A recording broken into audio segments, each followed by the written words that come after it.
All right, listen, I have a story to tell. It's a true story, based on true story. So there was this king, right? And he told everybody, if you don't listen to me, if you don't worship me, I'm going to throw everybody into a burning furnace, a fiery furnace. So you better worship me. When you hear that music start to play, you better bow down, boy. Well, there's these three brothers.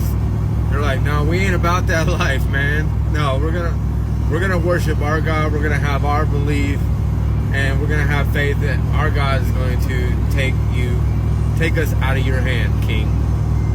King was like, all right, bet. Let's see how mighty your God is. So he threw those three brothers into the fiery furnace, made it hotter than he's ever made it before, and he's watching.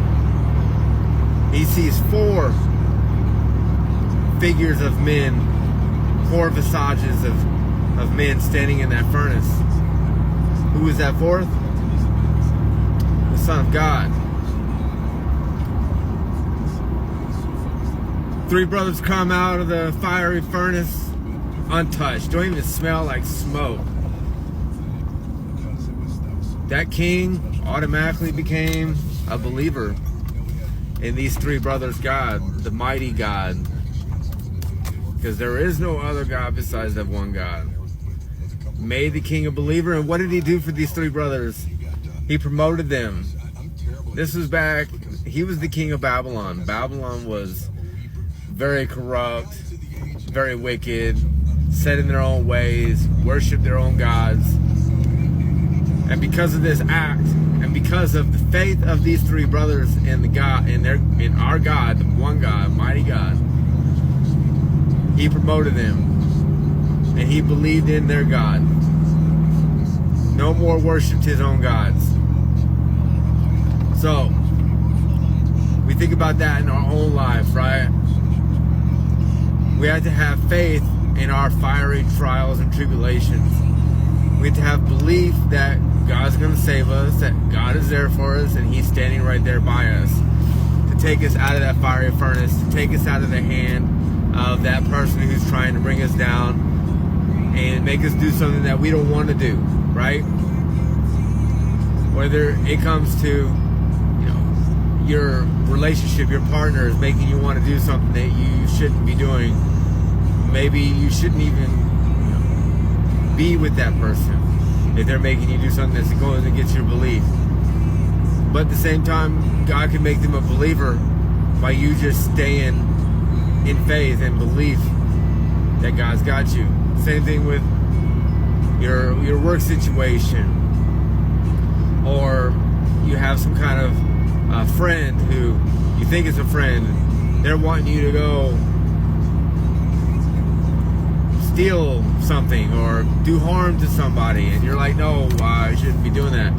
Or somebody holds you against your will and puts a gun to your head, say something drastic like that, and you're like, you gotta have faith, right? Or are you gonna just bend to their will? Or are you gonna have faith that God's gonna protect you?